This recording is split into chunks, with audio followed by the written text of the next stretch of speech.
Hello, it's Bibi Cameron here, and today I want to show you how I make my own wobble action sprints. They are very easy to make, they are inexpensive, and they add a very cool touch to your cards. The first thing you need is wire. I got this in a local craft shop.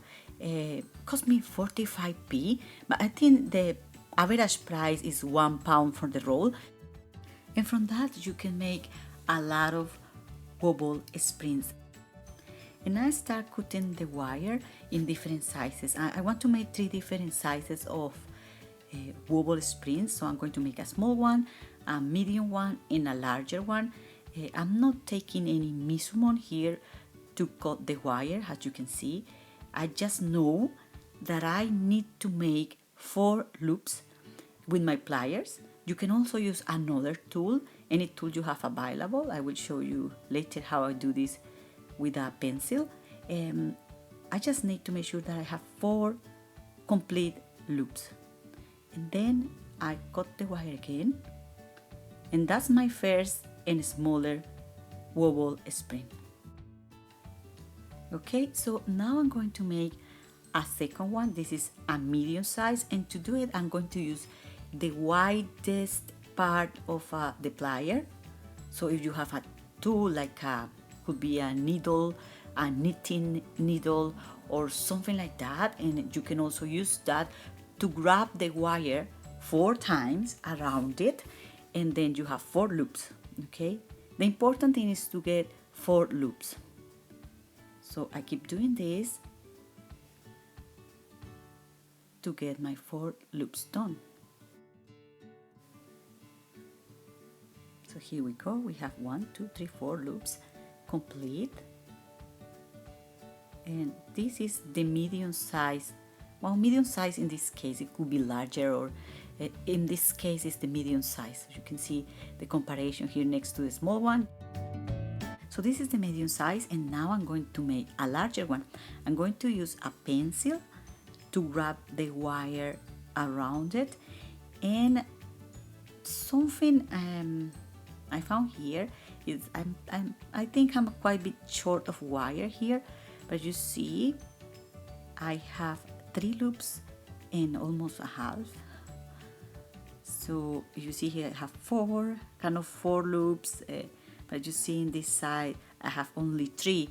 So I think this sprint is going to work as well, and I'm going to keep it. And then I will see if it works or not, but I think it will work. So here I have the first one, which is a small one, a medium one, and a larger one.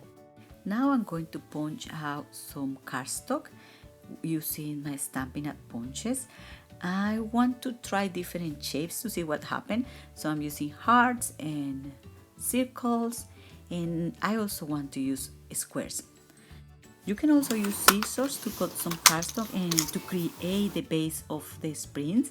In this case I have punches, so it's quicker to do it, and I use them. I just want to use different shapes so you can see that the shape might be not so important. And then with a piercing tool I'm creating in this area here a little hole, and this hole is to put through the end of the sprint. If you can see here, I'm going to put through that hole 1 complete loop.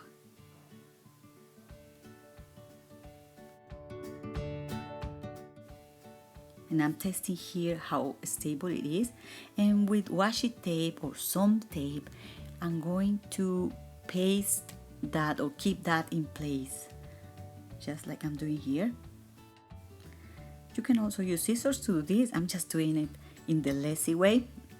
That's it. And then I'm going to use a little bit of glue to paste this together, just like I'm doing here, making a sandwich there to keep all these pieces together. And don't be afraid to manipulate the spring with your hands. This is a kind of flexible material and it's not going to break, so you can just give it shape and put everything in place with your hands. And now I'm going to paste the other end. I already put glue in this heart. I'm not going to add washi tape as I did before, just to see if it works. I think the important is to guarantee that this piece here is going to be stable, it's not going to be loose or moving, so the washi tape, the glue, a glue dot, or any other adhesive or a strong adhesive will do the job. I'm using clips to hold everything in place. So this is the spring. I don't know if you can see, but there is 2 loops of wire in the middle. So that's the key, to have 2 loops of wire in the middle. That's how I guarantee the motion. You will see the 2 loops clearly in the next sprints I'm going to make, so don't worry, we will have plenty of time here to show you. And now I'm going to do exactly the same.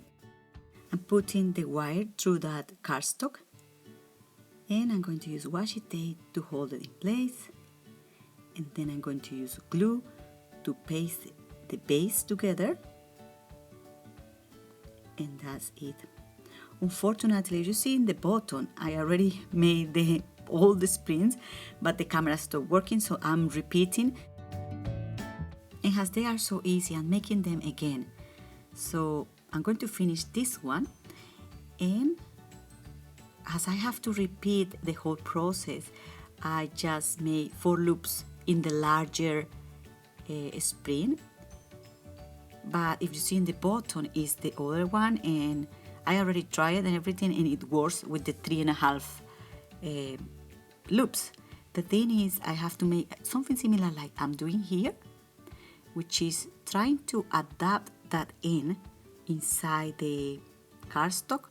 It has to be completely flat, and it has to be kind of stable, if not it's going to move. And when you move, if you paste this on your card, it won't work. It has to be completely solid and rigid, that wire inside that cardstock. Okay, so I just put the clips, I do exactly the same, and now I'm going to make my larger wobble spring.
And this is done. I didn't use the clips here, and you can see properly here that I have 2 loops in the center, like this. This is the one I made with the spring that only have 3 loops and a half. So I managed to create those ends inside the cardstock. So that's it. That's the way I create my own homemade action wobble sprints. And I'm going to show you some examples of cards in which I use them. You can use them in many different ways, and for children cards, in Christmas cards, any card you want to give a little bit of motion. And something very important is to try the sprints before paste them to your projects. The wire have to be solid and firmly pasted in the middle of that cardstock sandwich. This is the larger sprint I made today, and I just pasted with glue. The Stampin' Up! Glue is fantastic. It's just amazing. It dries quickly. It dries clear. I also use the glue to paste all these sparkling things on Santa hat in the banner. But, well, that's another thing. This is the small spring I'm going to use to paste the mustache. I'm not so sure about this small spring. It looks quite a bit not so right, but I just want to try it. And I'm going to paste it as well with the glue. And I'm going to leave it dry for a couple of minutes to see how it works. Here I am. I've waited a little bit, and this is the small spring in action, and this is the larger spring. So as you can see, the larger the spring is, it will generate more movement, but sometimes you don't need a lot of movement, so you have the option of the smaller springs. And that's all for today. I hope you enjoyed this tutorial. I hope you learned something new. And if you have any questions, please do not hesitate to contact me.